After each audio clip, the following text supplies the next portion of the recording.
Hello there, gentle people, and welcome back to another episode of the It's Not Always Dark podcast. I'm Kieran. And I'm Erin, and I once again have control of the evening. So, or afternoon, or morning, wherever you are. Send help, please. I'm paying him to be here. He doesn't need help. Okay. And I need money, though. Lol, as if we had any. Anyway, today we are chatting about something that's very near and dear to my heart.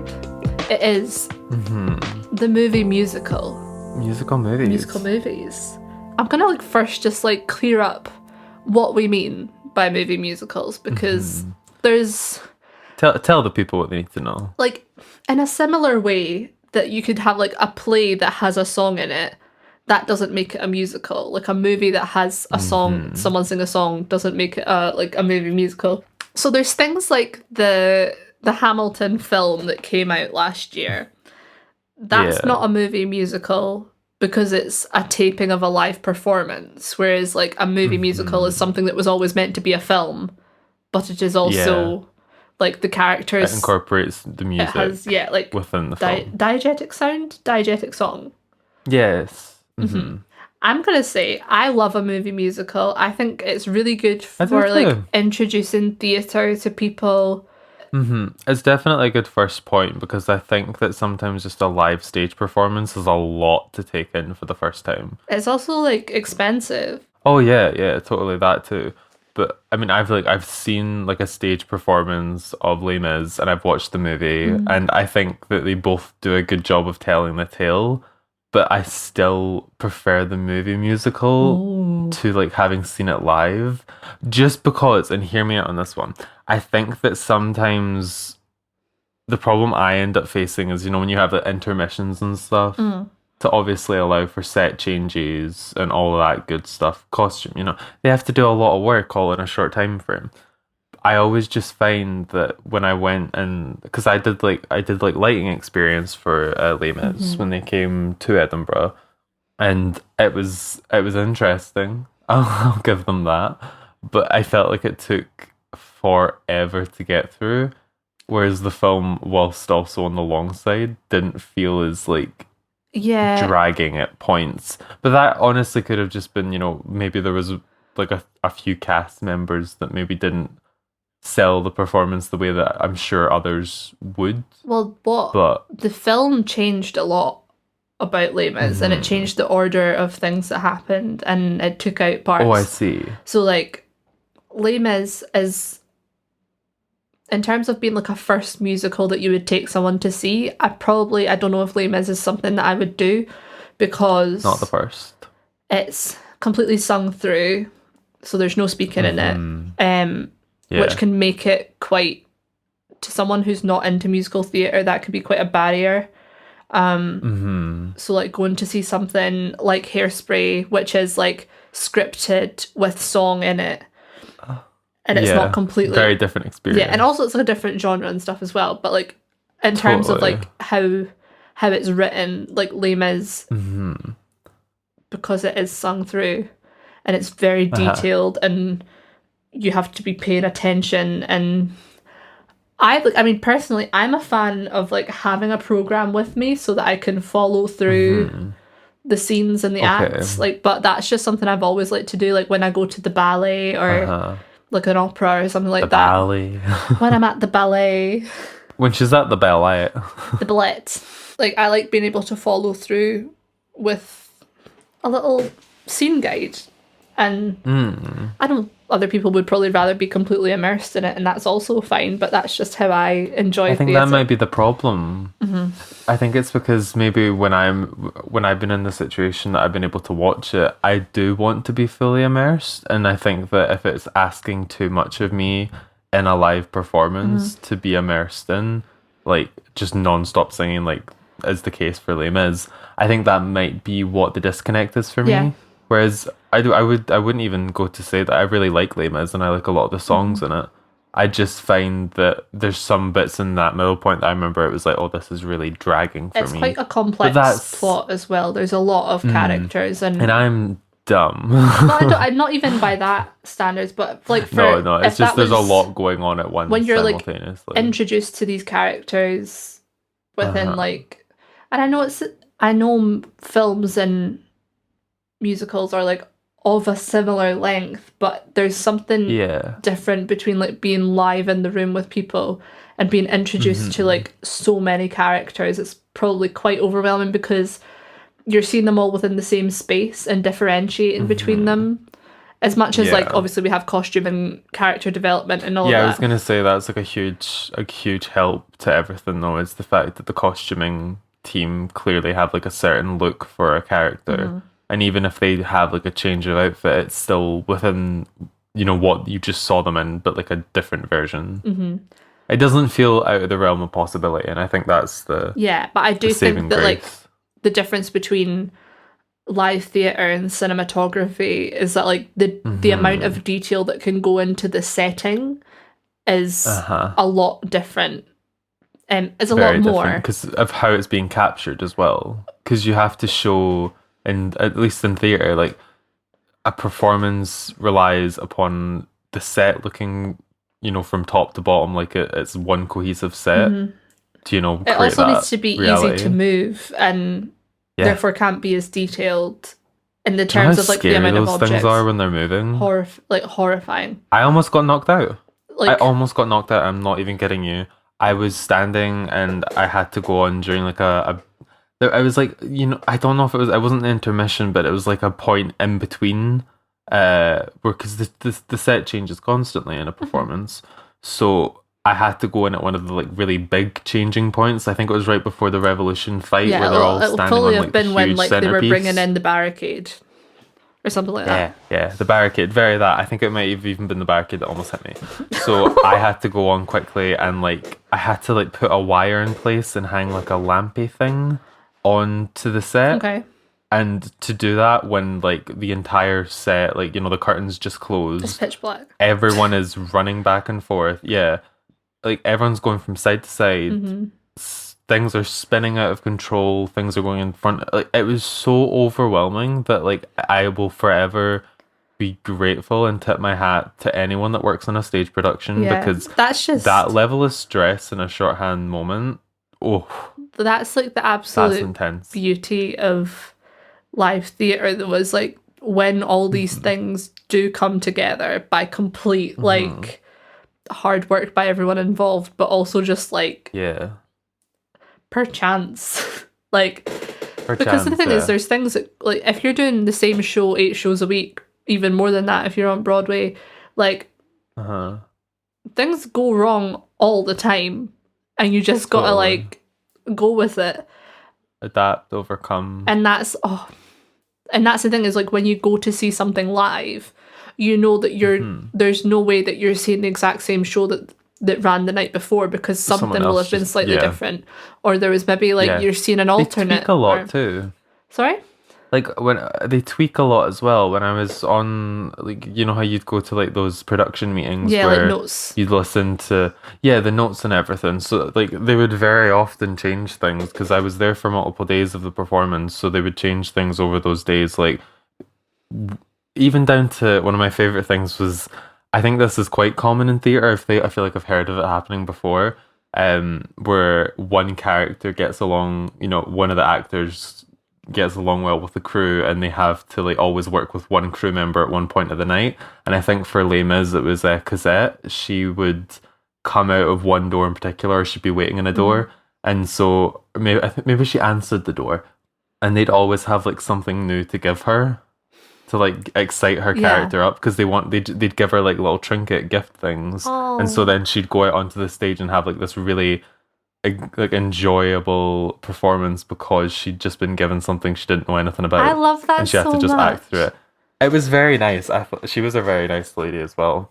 But anyway, I know I've heard of this before though. I'm sure it was on like Graham Norton or something, and there was like a celebrity being interviewed about it, and like I think she like showed like her full like backside in like a live performance because the door got opened too far. And so her character was just flashing in the audience.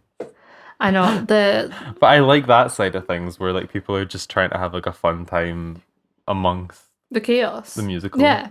Yeah, the chaos of a musical. Yeah, well, that's when you Or just you even start bringing theatre. in like quick changes, injuries, illness, Yeah. like set pieces, props that can go missing, lighting malfunctions, mic malfunctions, like so much There's a lot. goes into So making much can live go theatre wrong. happen that you then have control of when doing it in film.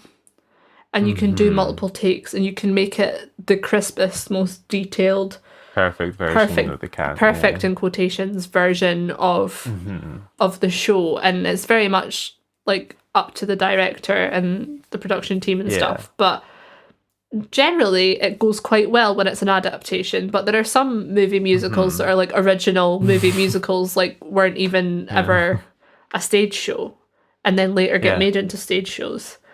Do you have any personal favourites? So growing up, it was always Hairspray. That was like a big one. I remember watching it. I think it was at like a New Year's like sleepover type deal with like a family friend. Yeah. And Hairspray was on, and we were like in like the attic. It was 2007, that film. Yeah, it was a while ago. Yeah. I didn't realise how like long ago it was. 8 years old. Yeah, so I mean, around age 8, you know.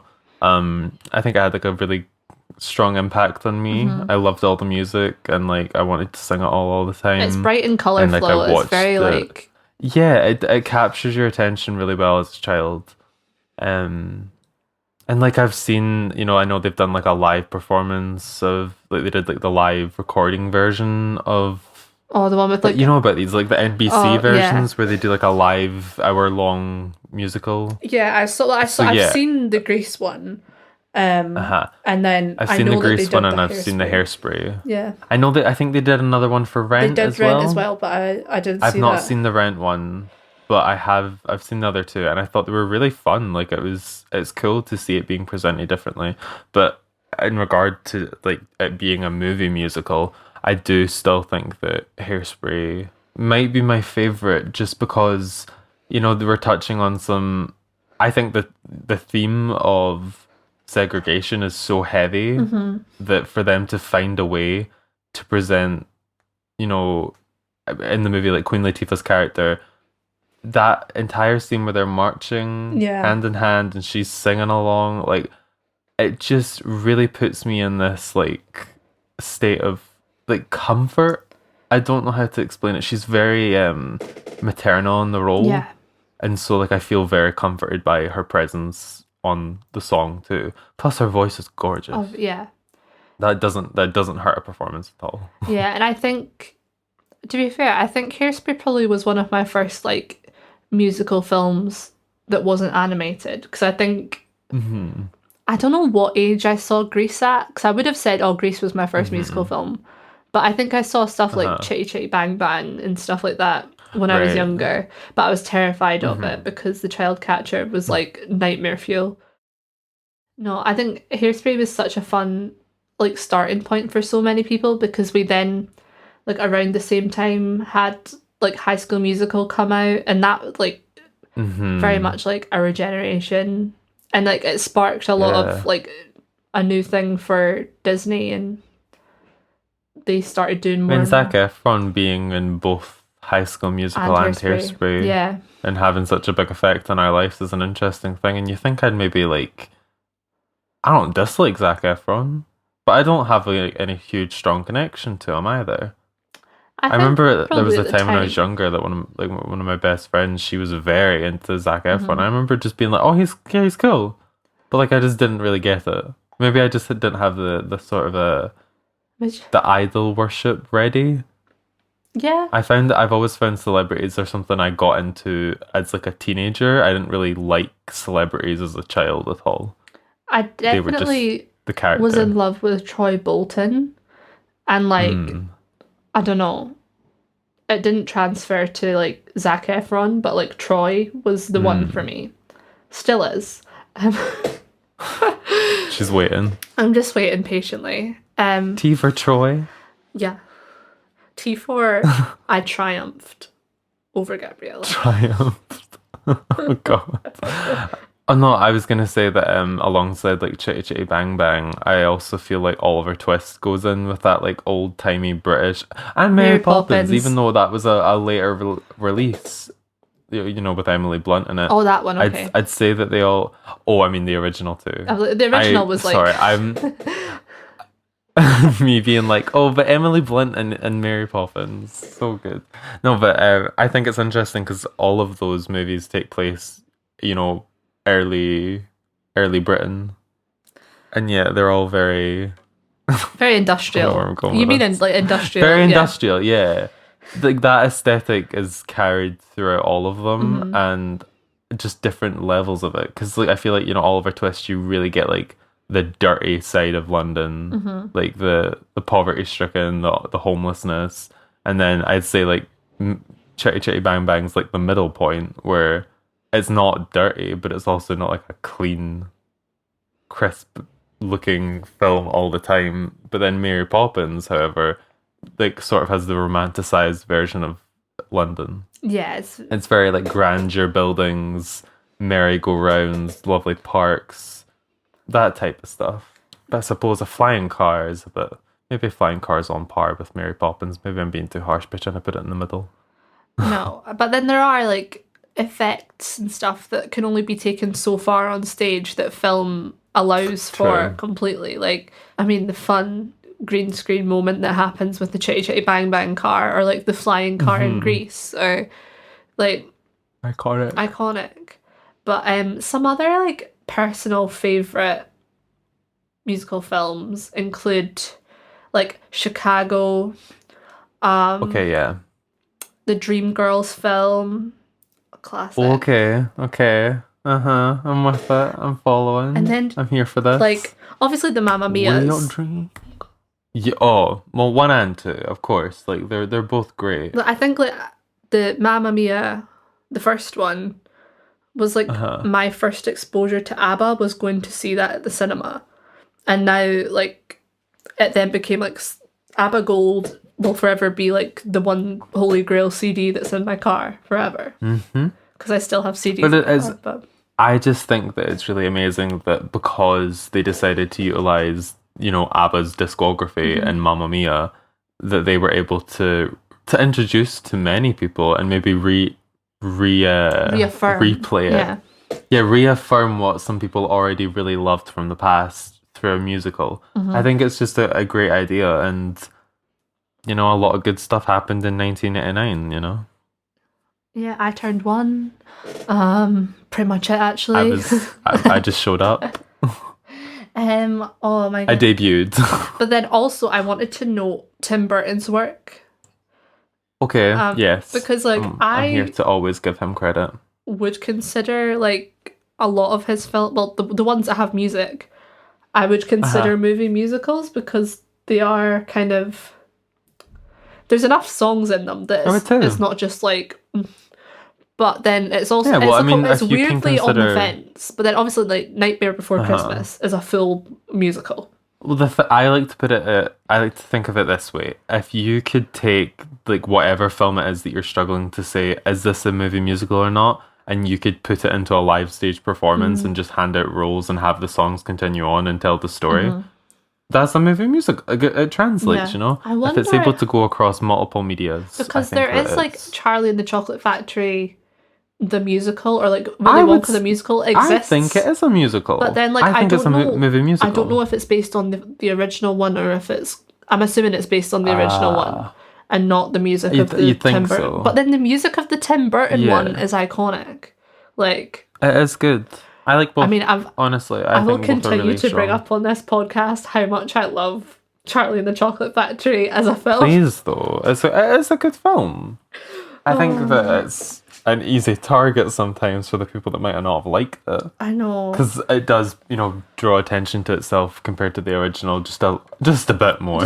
But it's just something else going on. I just love it. I don't even know if I can explain it. It's just movie. So whimsical and wonderful and dark and. I might really just be interested in chocolate and sweets and stuff, but I love watching it on on film. I love watching like people open up a chocolate bar and Oh, like yeah. discover a ticket or not being there.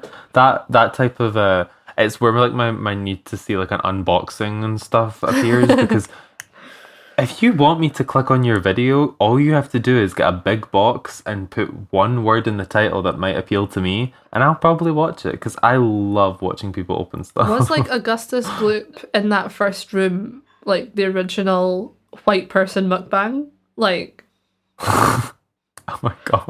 I guess.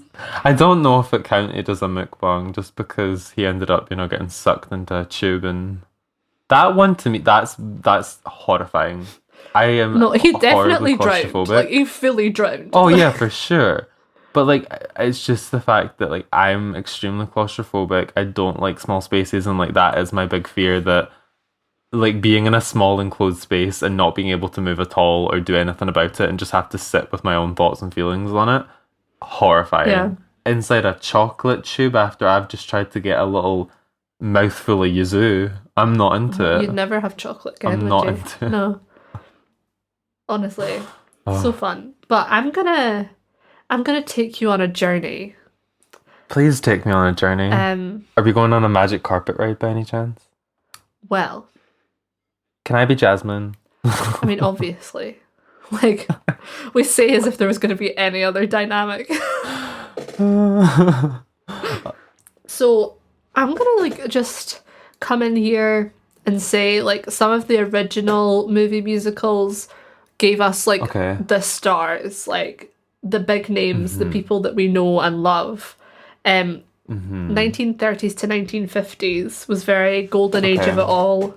Things were like starting to get fit. Like, I think Wizard of Oz was one of the first films to be done in Technicolor. Yeah.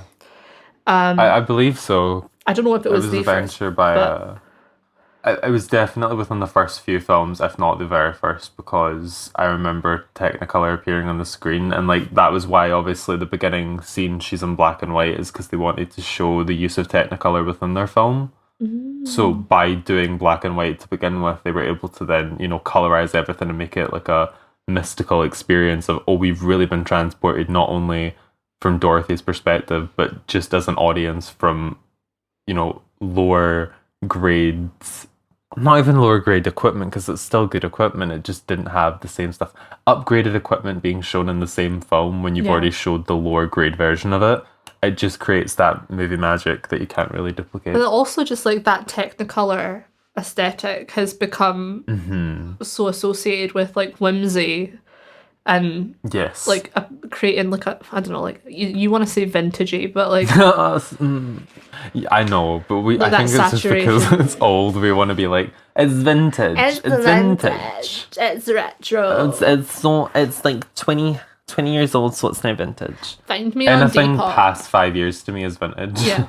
So like so we had like Wizard of Oz. We then had like 40s, 50s, the MGM musical films are like Meet Me in St. Louis. St. Louis. St. Louis.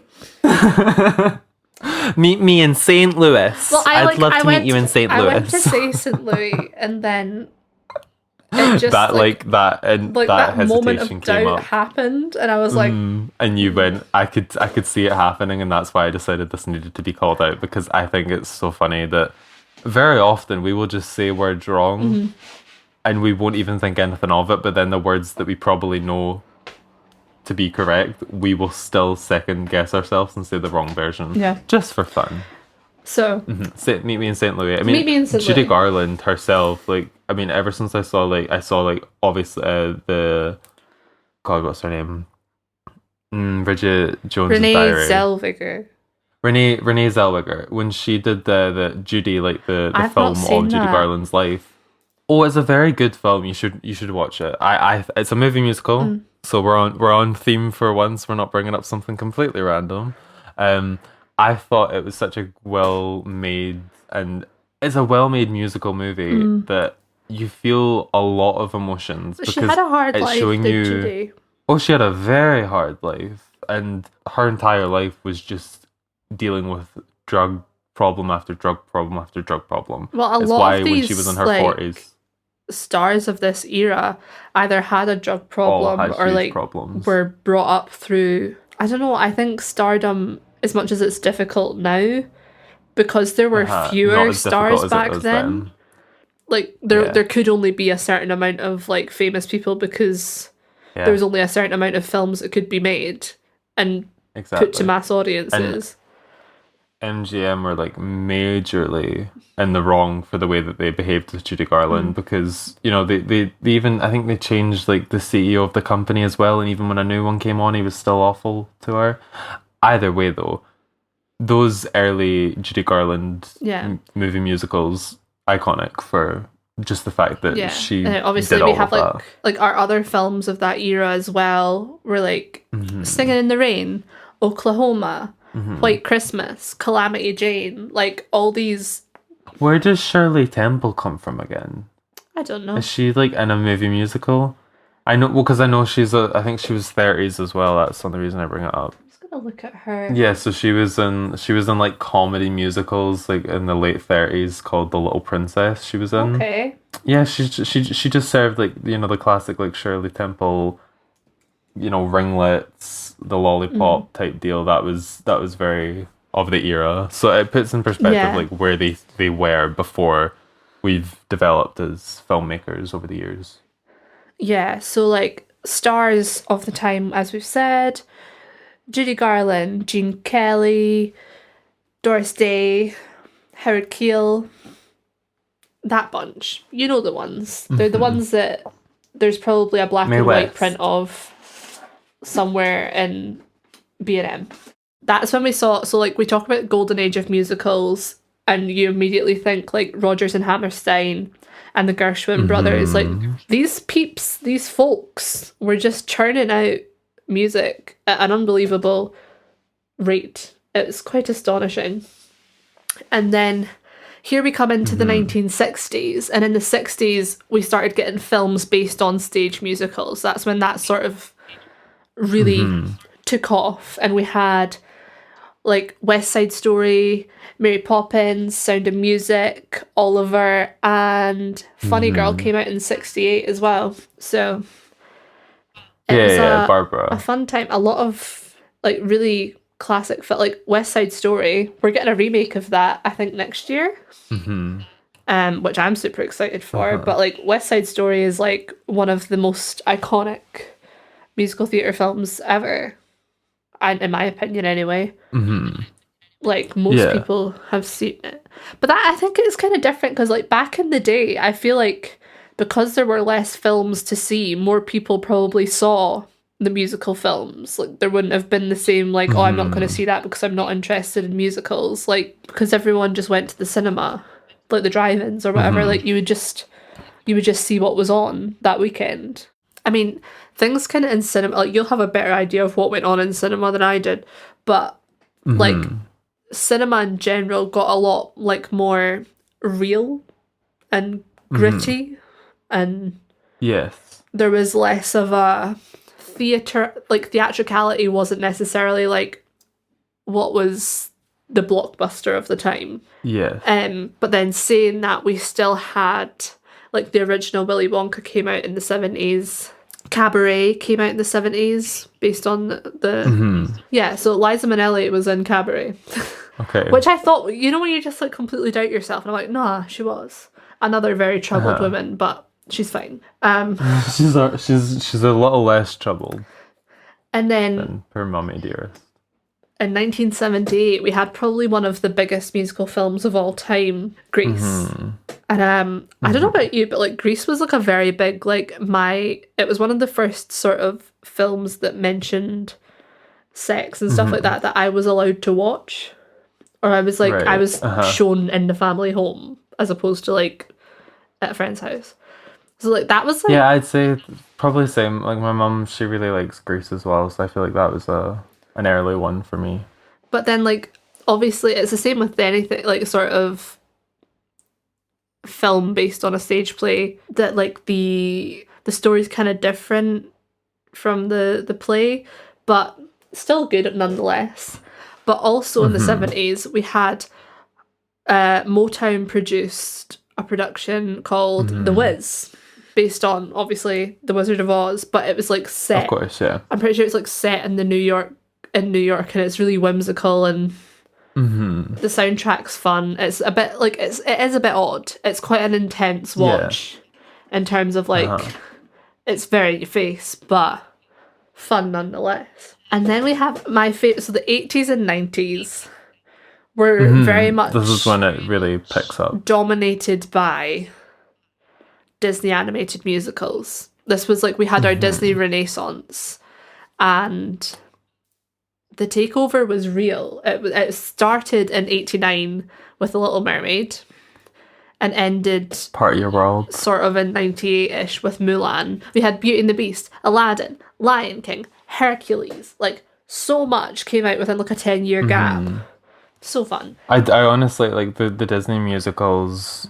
I mean, they're the easiest ones to get into as a child because you're not just watching like a fun animated film. You're getting the music to go along with it, which I think sometimes that's another like disconnect you can have is as a child. Like I didn't feel the same way about Grease as I did, you know, Sleeping Beauty, for example. Yeah. Like very different feelings are being brought through animation, and sometimes that just resonates a lot better with like a younger audience to begin with, and you know, eventually you work your way up to more adult themes like Grease discusses. But I did say I think that a musical, you kind of want to be in the age range.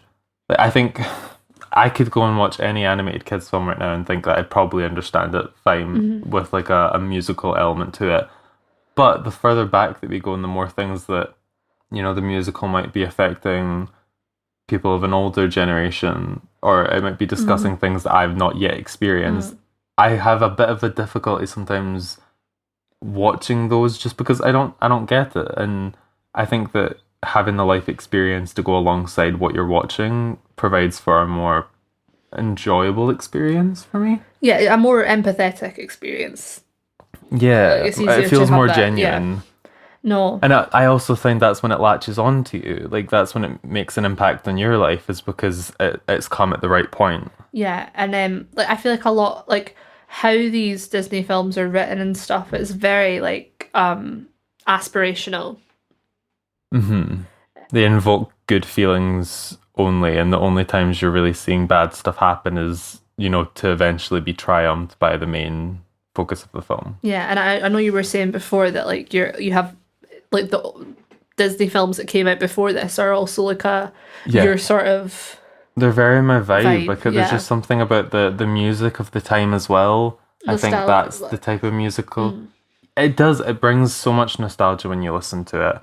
And like as much as like I love the Disney stuff, I don't know if I would say they're my favorite for a movie musical. Yeah. But they're just, I think they're their own section. I think Disney don't need to really compete with anyone because they've done its own thing. What they've done, you know. Yeah, but I do want to quickly comment on the writers behind these Disney musicals, like from like Little Mermaid and stuff, because they are actually writers of stage plays and like stage musicals and stuff that that came big on deals, to work on it. That are like big hitters. So like Howard Ashman, who's a lyricist, and like actor and did all the stuff. But there is a really really nice documentary about him on Disney Plus that you can watch about his life. Oh, okay.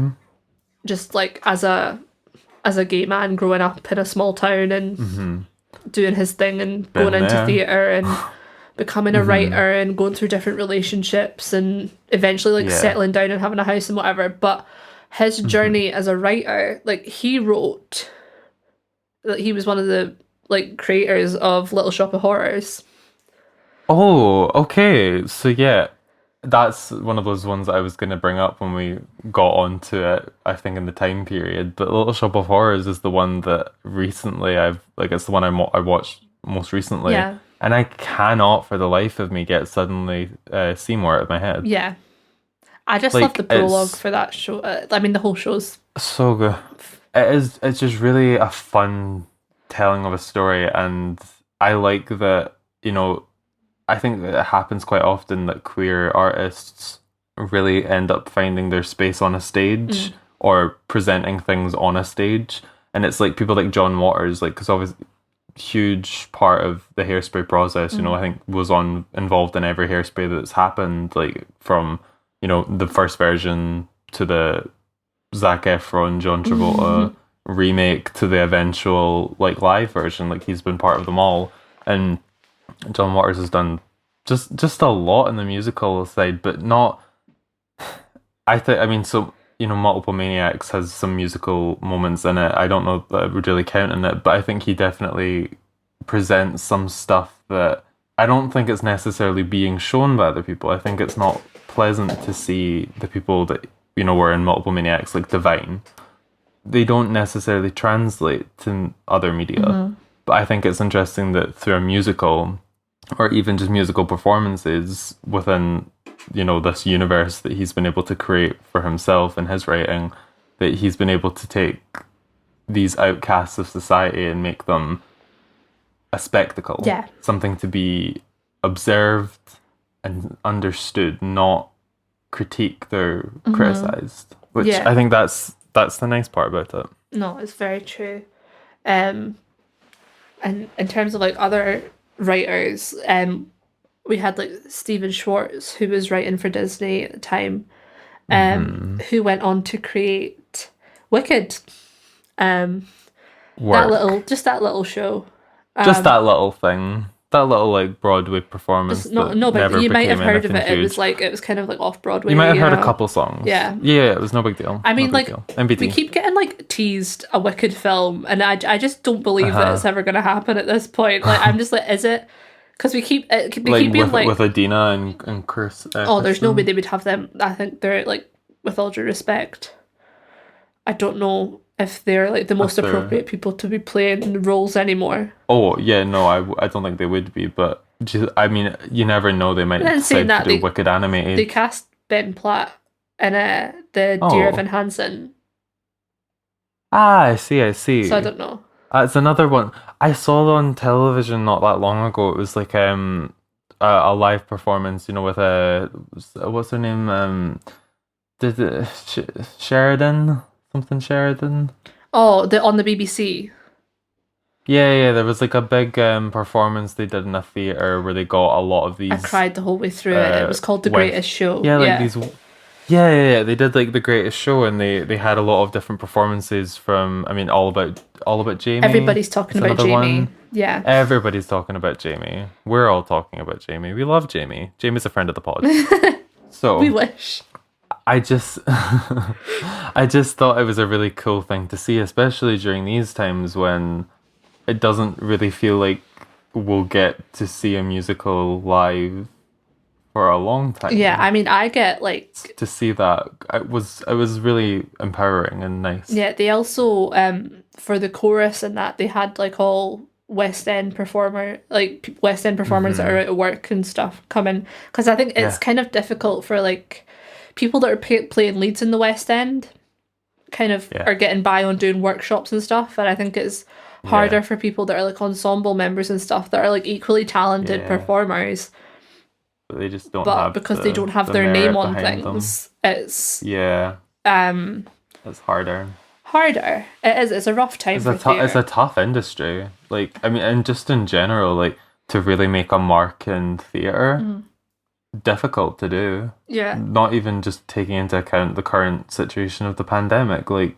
I feel so much, I feel sympathy for all these people that you're talking about, the ensemble cast, because there's not any other real options for them to keep doing their passion as a career right now. Yeah. They've probably had to look at other avenues, and I'm really happy to hear that it was like ensemble cast members that came for that. Yeah, it's because that's the thing. I think there's a big misconception in theatre in general, or like people who go to theatre that might not necessarily be involved in the business, that like everyone wants to be the main parts, because being part of an ensemble is an art form in itself, and like being a swing or an understudy is equally like you're probably part of the ensemble if you're a swing. Like there's so much that goes into stuff that isn't just being the person that's on the poster, like and like all these people are out of work at the moment, and it is really, it's unfortunate. It really rough, is. but like that's why like choosing to watch movie musicals that are like produced as movie musicals, or taped live performances that are like legally done and put on platforms such as Disney is a good thing, because people that are then, and I'm not saying that I've never watched a bootleg, but like, no, it'd be unreasonable for anyone to look. If you can honestly tell me that you're the one person on this planet that's not seen a bootleg version of something, I'd love to meet you. Please, let's start a conversation. We'll talk about your life under a rock. But then, like, by choosing to like make these films and make these tapings, it's making shows accessible in a way that's legal and actually supports the actors and the producers and the production team that were part of making Keeps the industry going. Yeah. Oh, that got deep for a second there. Well, I mean, it's just when I think about it, there's like a lot of issues obviously within the industry right now, and especially for film, where they're struggling to find ways to continue. You know, there's huge legacies that are meant to be carried on within certain movie theaters that have been open since, you know, the start of time itself, it fucking seems, and yet they can't continue to do what they need to do, and it creates a lot of problems for like the box office. Hasn't had any major players in because no one can access it, and it's a really weird time to want content but know that you need to be doing it the right way to keep the people that, you know, I wouldn't be trying to watch a bootleg movie musical or even a musical performance right now. I would definitely be the type that wants to find people I can support. Like, watch the cabarets, like pay the couple quid, whatever it is, to watch the streams if you want to, because it's going to a good place. And yeah, totally. So going back to our little timeline of events, we enter the 21st century. Welcome. We've been waiting for you.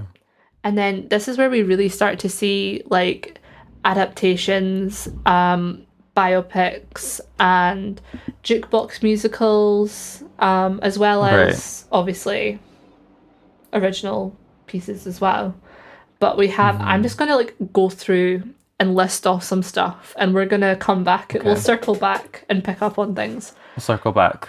We'll pick back up on it. See, 2001, we have Moulin Rouge. Okay. Iconic. 2002, Chicago. Catherine Zeta-Jones. Awesome. Renee Zellweger. Amazing.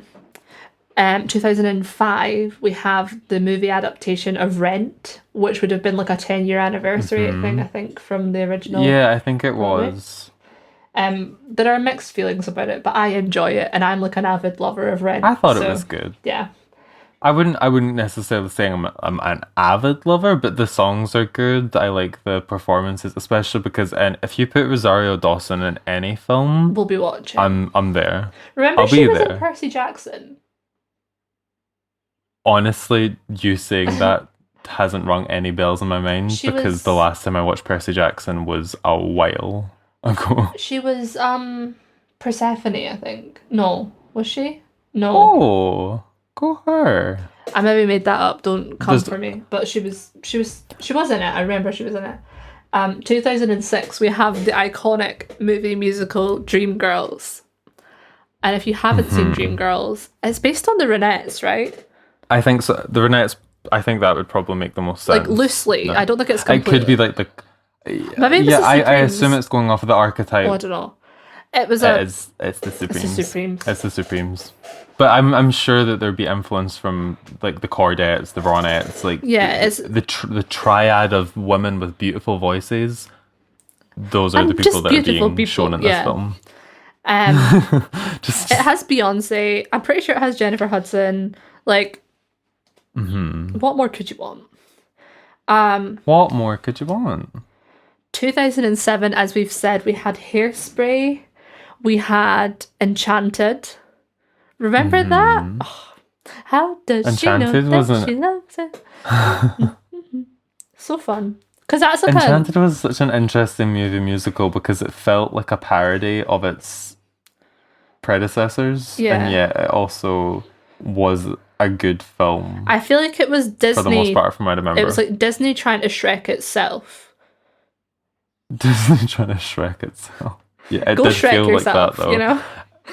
Shrek was just a parody of fairy tale storytelling at the time.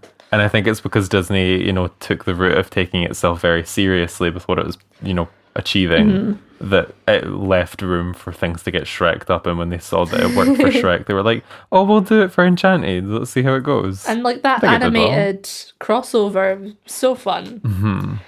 We also had so fun. Sweeney Todd came out in 2007 with Johnny Depp and Helena Bonham Carter. And I love Helena Bonham Carter. Did we talk about Jamie Campbell Bower on the last episode? I feel like I maybe did. Possibly. Somehow. I remember talking about I don't know him if we recently. did, but I know you have... She has such a strong love for this man. I have such a strong love for I this honestly only really know him from that one, The Mortal Instruments. Like, that's the only thing I can recall him from immediate memory. Yeah. Like, and even then, it's because I remember he was having like a off-screen fight with Lily Collins, so that's why they never did another film. Yeah, but they dated for a while, and I don't think it ended. Oh. Ox. Awkward. Don't shit where you eat, folks. And then 2008, we had, of course, Mamma Mia. So fun. I remember going to the cinema to see that and loving it. I think I went to the cinema as well. It was just really, like, I think we've used the word whimsical a lot, but I think it is very whimsical for just it's pure escapism. It's a traveling story. Yeah, they put you on an island away from everything else for a reason. Because they want to tell this fun summertime based story. And even for the second one, which came out much later, I'd say they managed to capture that feeling again of putting you in locations that even when she was in like a big city, it didn't feel like she was like in a movie musical set in the big city. She was just passing by. Yeah, it's just amazing. It was also my like first introduction to like actresses like Christine Baranski and Meryl Streep. I don't think I'd seen Meryl Streep in anything at that point. Yeah. Not Meryl Streep. Oh, she has appeared in like almost everything that I really adore from film. Yeah. So like this was not my first introduction to Meryl. It was mine. It was definitely mine. Also, I love Julie Walters. It's a great. She's just in her 70s, jumping on the bed and doing the splits and stuff. Like, when will my body ever? I'm at 21 right now, and I feel like my body's falling apart. Oh, yeah. How is hers at 70 just so intact that she's like, and I'm going to do a split in the air now? No way was she 70 when they did the film. She's maybe 70 now. Hold up. The film was about 10 years ago. Even to be 60. I'm checking even to be in her this. 50s. But like... I saw a post like this that said it, so that's why I'm... 1949. She was born 1949, so that's 50... Okay, she's maybe in her 60s. Either way. No, but 60s? You go, girl. It still compares. That's like two more of my life on top, and I'm probably where Meryl was then. Maybe we're gonna like physically Benjamin Button though, and like I hope we'll become more elastic over do time rather than more brittle. We then obviously we've said our piece about Les Mis. You liked the film. Yes. I liked the film too. I liked the performance too. I just think it dragged a bit more than I thought the film did for me. But that's because, like you've just told me that they've changed things up for the film and the order which things happen. That's not something I picked up on. Yeah. I again, like the cast of the Les Mis film was like a weird hybrid between musical theatre people and movie people. It industry titan. So fun. Yeah. Another like Amanda Seyfried. She was having a great time back then. She was in everything. We're taking a second. I'm sorry. We need to talk about her. Amanda Seyfried. Seyfried. However you want to say her second name. However you want to see it. I love her. I love her. I love so Letters much. to Juliet is a personal favourite. Yeah, it's one of your all times. And then, you know, she's of course part of the huge phenomenon that was Mean Girls, which Of I'm course. sure has become a musical now It as is. well. The musical's I feel like I saw fantastic. The music's Mean Girls great. the musical. But do you know what I'm meaning? Like she has all these links in with the musical and like side of things while still being like a huge movie star. And I think that she just walks that line so perfectly that she's who I think of when I think of a movie musical, especially in Mamma Mia. Like Lay All Your Love on Me. I can't. She's like so ethereal. She sounds amazing. I always think of her in The Wedding Dress. Like, I remember wanting to look like that so much. Like, just being like, oh, that's who I want to be when I grow up. That's the goal. Yeah. But then you realise you can't just become Amanda Seyfried and it becomes like a whole thing. A fun journey. It's been a hard pandemic realising I couldn't become Amanda. But yeah, to go on from Amanda, 2013 we had like the biggest, like broke all the records animated movie musical, which was obviously Frozen, which is now a Broadway musical as well. Coming to the UK, coming to the West End this year. I can't really get over that when it became a musical because, you know, Erin and I, we love a bit of Drag Race and they did like a full like runway, but it wasn't Frozen the movie. They kept iterating, inspired by Frozen the musical. Like, I've never watched someone tread the line of having to pay the trademark for using something they didn't want to pay for and would have cost them an arm and a leg for maybe the slightly cheaper version, which would have been, you know, getting the rights to show from a musical. Love that for them. Yeah, I mean, it's just such a big... It was unprecedented. It sort of set the track for what broke then box happened. office records. Yeah. Then 2014 we had Into the Woods, which I think was like James Corden's first attempt at being in a musical, like a film musical. Had Emily Blunt, had Meryl Streep, it had Anna Kendrick. Yeah. Another mainstay of the musical movie franchise with her entries with Pitch Perfect. And I think she's been on other stuff. I think she I think Into the Woods like lends itself well to being made into a film because of the fairy tale aspect. Yes. You couldn't really say that. And of course, I was about to Disney say were you going to couldn't say jump that on for it. like a lot of Sondheim's work, but then obviously Sweeney Todd is a film as well. Yeah. 2016 was another. I think this is the most movie-esque movie musical we've spoken about today, and it's La La Land. Oh yeah. I thought La La Land was stunning to look at, and I think that even on that program that we Did just they shoot watched it in from the BBC, did they use Technicolor? I couldn't tell you. I've maybe just made never mind. All I know about it was that I mean, aside from having seen it, was that when I watched that the UK performance of musical theatre, that the night in or whatever they called it, The Greatest Show. The Available Greatest now on Show. BBC Thank iPlayer. you. Please stream. So for The Greatest Show, like that was one of the top. I think it was Idina Menzel, obviously huge from Wicked and everything, and has like a huge sway on the musical theatre side of media. She was talking about how much she loved La La Land because of the way that it was able to incorporate the music so seamlessly that you almost question if it was a movie musical or if this just got it. Yeah, I think also the casting of it was very smart, and that and that they didn't use known musical theatre actors in it. Like they used Emma Stone, and obviously it's Ryan Gosling, isn't it? Yeah, it's Ryan Gosling. I get him mixed up with the other one a lot, and obviously one of them's Deadpool and one of them's Ryan Gosling. There's quite a difference. Yeah, but there's a stark contrast there. And then obviously 2007, because I feel like La La Land triggered a sort of new wave of like movie musicals coming out. Totally, because I mean the way that it works is whatever's popular at the time will be what production companies fast track and the planning stages that they might have already had for a movie musical. Because like following that, we had like The Greatest Showman, A Star Is Born, Like Yes. Rocket Man That came was an out in amazing 2019, which was like the biopic of Rocket Man. Elton John's life.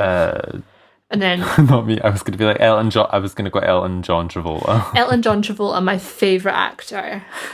But then, like even in 2020, we had Jingle Jangle came out, which was like a Christmas one, and that was so good. I loved that. It was just a bit of like festive pop, hip hop magic.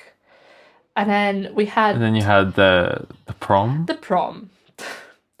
Some controversies just surrounding. Listen. Can someone tell James Corden that we don't need him to be doing all that? Yeah, I mean, like he can go back to his show. Like, it's okay, we get it. No, it's just like listen, if he had been the best person, like if he had been the best person to play that role. So basically, for the people who aren't aware like of what the prom is it is a show where it was on Broadway, closed on Broadway. It's about a little lesbian girl that just wants to go to prom with her girlfriend, but they can't go because of like homophobia. Just that little thing. You know, that little thing. And then these like 4 celebrities decide that they're going to come from New York and get involved. And I just think the casting of the celebrities was off for... Unfortunate. Well, the thing is, who is it that was it Nicole Kidman that they cast to play the... Yeah, I'm sure Nicole Kidman's in it. And listen... And then... Nicole Kidman's like, she's a wonderful actor. Like, lovely actress. But the person she was playing was meant to be a dancer. And she can't dance. Like, she was meant to have been in Chicago for years on years on years. Chicago. She was meant to have been in Chicago. Years ago, she was meant to be in Chicago. I was watching Newsies last night, and I feel like I've like developed the accents, like this like New York, in. But oh my god, do you know what I didn't talk about? Sorry, I'm gonna be really annoying and just go back in time here. But Bugsy Malone was another movie musical that I watched at a really young age that really confused the fuck out of me, but I thought it was so entertaining. I love the music in that show as well. Special shout outs to Bugsy Malone because that accent felt very Bugsy Malone. But anyway, she was meant to be this actress that had been an ensemble member that was... So if you're on ensemble, you need to be like a top-notch dancer. She just wasn't. Yeah. And then the cast... I mean, Meryl Streep was good. Right. Like, Meryl Streep was Meryl Streep, you know what I mean? Like... She was good. She was Meryl Streep. She didn't have anything to prove to anyone but herself. But then, like, they cast James Corden in this like role of a gay man, of a flamboyant gay man. How is James Corden like sneaking himself into these because he was in Into the Woods as well with Meryl Streep. How is he getting in? Who? I don't know. I think it's like they're looking for British celebrity, and he is the easiest and like universally most liked I don't want to put this completely there. On him, but I don't think he should have taken the role. No. No. Like, I would get it if he'd done it. If he had been genuinely the best actor for the role, that's fine. Like, but there's a whole thing about like queer casting, and we've spoken about theatre, casting. Like, we should not have to. I know there's plenty of fantastic gay actors in theatre. Like, there's a lot. I don't know if you met the gay people in theatre. Because they're sparse. I know that there's so few of us there. Yeah. Like endangered species and all. But I'm sure that they could maybe put a bit of a casting call out and find. I think that is important. If you want a character to come across like that, how can you expect someone who's never experienced those emotions, feelings, they added experiences in general, extra plot lines convey it? You know, like they added in extra bits of plot that, like, where him and his mum like reconciled and stuff, which I don't think actually happens in the play and the stage. I keep saying the play, it's not what I mean. I mean like in the stage version. Like that's like they wrote in things and I'm like, that's a bit like it could. I've seen people say that it could be perceived as insensitive because not everyone gets that opportunity when they're like, because there's a whole like relationship where like not everyone he gets like basically banished by his mother and father as a teen and sad stuff. The mum comes back in and I can't remember how it happens in the show, but it's not the same as what they... But how is James Corden gonna know what that felt like? Yeah. Like, I know that actors are meant to take on even emotions and feelings that they've not done, but I don't necessarily think that James Corden had like the acting chops required. I think he's just been cast in some projects that he's never the standout star in the projects. If the project does well, he'll get praise for it. He's done well on his own with, carpool karaoke being such a common thing nowadays that a lot of artists like seek to do on his show. But I don't necessarily think that. I mean, even in Into the Woods, it was still like an underselling Disney film. Like out of all the Disney releases, it's not done as well as many do. And yet, this is another time where James Corden's being brought up, because he was brought up in Into the Woods for not doing a stellar performance there, and now here he is again, but in a even more frustrating controversy to deal with. Yeah, because it's that whole Scarlett Johansson thing where great actress, but she makes too many of the questionable choices in her casting and like what roles she goes for, because she had like issues with trying to play an Asian lead for what was that movie called? Ghost in the Shell, and then she also had, I think she was cast to play a transgendered man in another movie, but she since gave up the role because she realized what she was doing in her actions.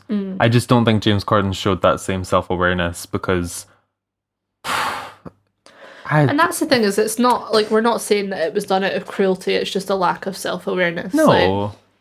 Yeah, and I think that we all have a lack of self-awareness for one thing or another, and if yours is just that you accepted a role without thinking of the consequences of your actions, you have time to improve on it, and you work in an industry where you could have major impact on that being changed. Yeah, and we so have said for someone this like him before on the podcast as well, is like, we're always up for people being willing to change and learn from mistakes and stuff. Yeah, like make your mistakes and everything. Just do something about it afterwards once you've realised you've made the mistake. And just to like round up this little podcast, because I realise we're running on a bit, the future of the movie musical, I'm very excited about, because it seems like there's a heck ton coming out. A heck ton? A heck ton coming out in the coming years. And that, like, I'm pretty sure this year alone, we've got, everybody's talking about Jamie, the film. Yes. I've seen the trailer for that. I'm so excited. I have too. I love the show. It looks like a good film. Obviously based on a true story as well, so we love stuff like that. Yeah. I mean, that it was a BBC 3 documentary, right? Yeah. It's wild. And then Dear Evan Hansen, as we've said, is getting made into a film. Like, what a journey that's had, because I think it was originally a novel. Can you inform me what Dear Evan Hansen, like, I don't know the plot. So it's about, I don't have a clue. Evan Hansen is a boy who ends up in a situation where he is addressed, or like is the last person known to have spoken to a boy that committed suicide. They weren't actually friends and it was a passing thing, but Evan then sort of starts lying, not like actively trying to lie, but because he has a bad home life, and the boy who committed suicide's family like wants to know more about him, so he like lies and says that they were friends, and it's all about like this lie building up and how it breaks down. And oh, I can see that being a good. I mean, you've hooked me. I would like to see this when it comes out. So it'll be good. I'm glad. We know that West Side Story's getting remade. A remake. Okay. We're getting In the Heights. Lin-Manuel. Okay, I've heard of this before. Well, it was his first. Well, the show before Hamilton was In the Heights. Also has some great music. It's about like guy wins the lottery. So fun. I'd love to win it. Talking about Lin-Manuel Miranda, just like doing bits. He's doing all the things. Oh yeah, he's since Hamilton, his career's skyrocketed. That was. I've seen him in so many things, and I've not even seen Hamilton. Hamilton launched on Broadway 2015. Moana came out 2016. Mary Poppins 2018? 19? Maybe 19, to be honest. It wasn't that long ago. And then, so he did Mary Poppins, then the Hamilton film come out. And The Heights is coming out. He is going to be directing Tick Tick Boom, which I think is being produced by Netflix. So Tick Tick Boom was the first show of, well, it was originally a one-man show, I think, actually, by Jonathan Larson, who wrote Rent. Okay. So that'll be fun. I'm excited about a lot of these. Things that are in pre-production. Matilda the Musical, which had the music and written Tim Minchin. I'm gonna say it straightforward right now that has the most potential of all of these, because I love Matilda. Have you I heard the literally music just listened to from the it? Audible book like a couple of weeks back. Aw. Like I sat for in one sitting, not because I was doing anything. I was just, when you need something to fill Soothing. the air. Yeah. It was just so Company. nice to listen to that story again. So I look very much forward to seeing. I love what the they do music with in that. Matilda is awesome. So good. Bear, a pop opera, is being made, which is like a slightly, Okay. it's a different form of musical, but in that it's a pop opera. But I'm interested. I'm curious. I don't know much about it. And then Beautiful, the Carole King musical's being made into a film, apparently. And then the one that I'm most excited for, other than Matilda, is The Colour Purple. Oh my god, yes. These are... The music. There's so many cool things coming out now that I didn't even know they were coming out. Yeah, so... But you said Colour Purple and Matilda are in pre-production. Yeah, so the like, and I think Colour Purple is like very there's early. still a bit to come. Yeah, but I am That's exciting. beyond though. excited for what's to come. As you can probably tell by this podcast, we are both a bit of a fan of a movie musicale, or just like musicals in general, but like I think that's, for a lot of people, movie musicals are sort of where they first interact with theatre, because going to the theatre every week isn't something that's financially viable for most people. So And some people might not even like going to The theatre, the yeah. movies that much. Yeah. Anyway, thank you so much for listening. I hope you've enjoyed this, Kieran. I feel like I've had a good time. I feel like I've learned a lot of stuff as, on the way, and I feel like you've put in perspective a lot of things that I could say there's been maybe a handful of musicals you mentioned that I didn't know about beforehand, so I feel like maybe I would do okay in a pub quiz if there was a movie musical mentioned. Maybe I stand a chance. 100%. No, and obviously, as we've said, it's a difficult time for theatre and film and creative peoples. Hopefully we'll get back to it sooner rather than later. Hopefully. But only obviously when things are ready to. We're not gonna... Yeah. We don't want to end up in lockdown again. Again. I think the second one was enough. Like we'll learn this time, hopefully. But thank you so much for listening, everyone. I hope you Thank you for listening. are taking care. Be sure to like and subscribe and share us with a friend. All the fun shenanigans. And go and watch a movie musical. Treat yourself tonight, or this morning, or this afternoon. Whenever you're listening, just go and watch one. You're gonna feel a lot better about how your day is going. Yeah, put bring a bit of joy into your life. Thank you so much for listening. We will